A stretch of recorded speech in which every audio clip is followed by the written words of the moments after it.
to another inspiring episode of You Talk. I'm your host, Islam, and today we will dive into a powerful and life changing topic understanding the psychology of motivation. Motivation is the invisible force that pushes us to grow, to try, to learn, and to transform our lives. But why do we sometimes feel highly motivated, other times completely drained? What goes on in the mind that shapes our drive and determination? To explore all of this, we have with us Maya, who will help us understand motivation in a simple, practical, and meaningful way. Let's begin our conversation. Hello, Maya. To begin with, can you explain what motivation actually is?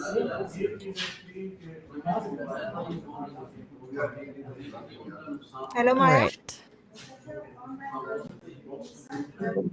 Hi there. So, First to question kick is, can you things explain what off, motivation actually is? motivation at its core,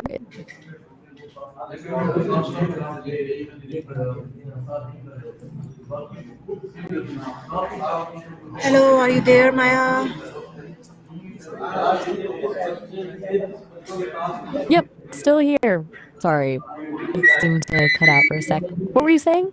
I'm asking, can you explain what motivation actually is? Right, sorry about that. Motivation at its core is what gets us moving. It's the force that initiates, guides, and maintains goal oriented behaviors. It's not just about wanting something, but about having a reason to pursue it, whether that reason is internal, like a sense of purpose, or external, like a reward. It's a complex interplay of biological, emotional, social. Okay, what role does motivation play in shaping human behavior? Um, it's pretty huge, honestly.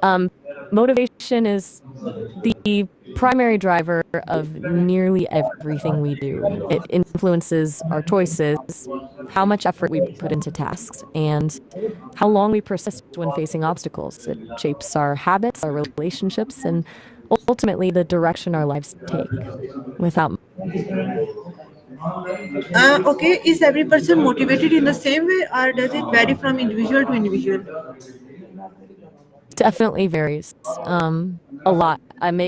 While the basic neurological processes behind motivation are the same for everyone, what actually motivates people is incredibly individual. Some people are driven by external rewards, things like money, recognition, or status. Others are more internally motivated, finding satisfaction in the process itself, a sense of accomplishment, or alignment with their values. There's a whole spectrum, and people often fall somewhere in between, with varying degrees of emphasis on each type. It also depends on cultural background, personality, and even Okay, why do some people get motivated easily while others struggle with it? What does psychologists say about this difference? it's a really good question. Um, Psychology points to a few key things. I mean, the advantage of it. Very clear with because first, there's the concept of self efficacy. Basically, your belief in your ability to succeed at a specific task. If you genuinely believe you can do something, you're far more likely to be motivated to try. Second, people differ in their goal setting abilities. Vague goals are demotivating, specific, challenging, yet attainable goals are much more effective. Then there's the role of mindset, people with a growth mindset who believe abilities can. It really is. And a lot of it comes down to how people perceive their own abilities and the potential for growth. Okay, my next question is, how do our daily habits influence our level of motivation? Daily habits are surprisingly powerful when it comes to motivation. Think of it like this: consistently doing small things that align with your goals builds momentum. No problem at all. What else are you curious about? Okay, Maya, my next question is, can overthinking kill motivation? Absolutely. Overthinking is a motivation killer, honestly. It creates analysis paralysis where you get stuck in a loop of considering every possible outcome, every potential flaw, and you end up not taking any action at all. It fuels anxiety and self doubt, which directly undermine your confidence and drive.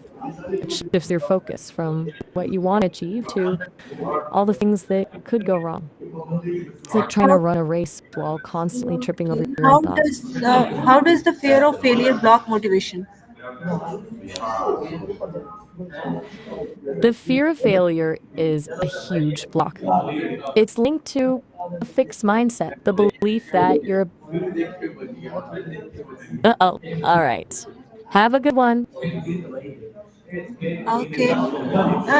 Please tell me, how does the fear of failure block motivation? Apologies. I jumped the gun there, thinking you were signing off. My mistake. Okay, so the fear of failure is a huge block.